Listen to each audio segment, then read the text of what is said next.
ఇవాళ మీకు 2 కొత్త విషయాలు అర్థమయ్యాయి. ఒకటి, మొంతా తుఫాన్ తీసుకొచ్చింది చంద్రబాబు నాయుడు గారు. మొంతా తుఫాన్‌ని ఆపింది జగన్మోహన్ రెడ్డి గారు. తర్వాత యలహంక ప్యాలెస్‌లో కూర్చుని సముద్రం లేని చోట సముద్రాన్ని సృష్టించి నీటిని తోడి తోడి తోడి వెనక్కి తోడైన పెద్ద మనిషి జగన్మోహన్ రెడ్డి. సో ఇంత మీకు అద్భుతమైన జ్ఞానాన్ని ప్రసాదించిన ఆ సాక్షి వాళ్ళకి మీరు తప్పకుండా ధన్యవాదాలు చెప్పుకోవాలి. మరి రైతులకి మేము భరోసా ఇస్తున్న రైతు అన్నట్టు అవునండి, రైతు భరోసా ఇస్తారట. మేము వచ్చాక బీమా ఇస్తాము, మేము వచ్చాక పంట నష్టం మీకు కల్పిస్తాము అంటే మళ్ళీ మేము వచ్చాక తుఫాన్ రావాలి, మీరందరూ బాధలు పడాలి, మేము ఇప్పటి నుంచే మీకు ఎన్నికల హామీ ఇస్తున్నామని చెప్తున్నారు వాళ్ళు.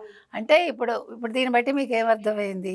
మొంతా తుఫాన్ వచ్చింది చంద్రబాబు నాయుడు గారి వల్ల కాదు కదా. మీకు మళ్ళా తుఫాన్ వస్తే మాత్రం కారణం జగన్మోహన్ రెడ్డి. ఆయన రైతు భరోసా ఇచ్చారు కాబట్టి ఏ న్యాచురల్ కెలామిటీ వచ్చినా కారకులు జగన్మోహన్ రెడ్డి అంతే.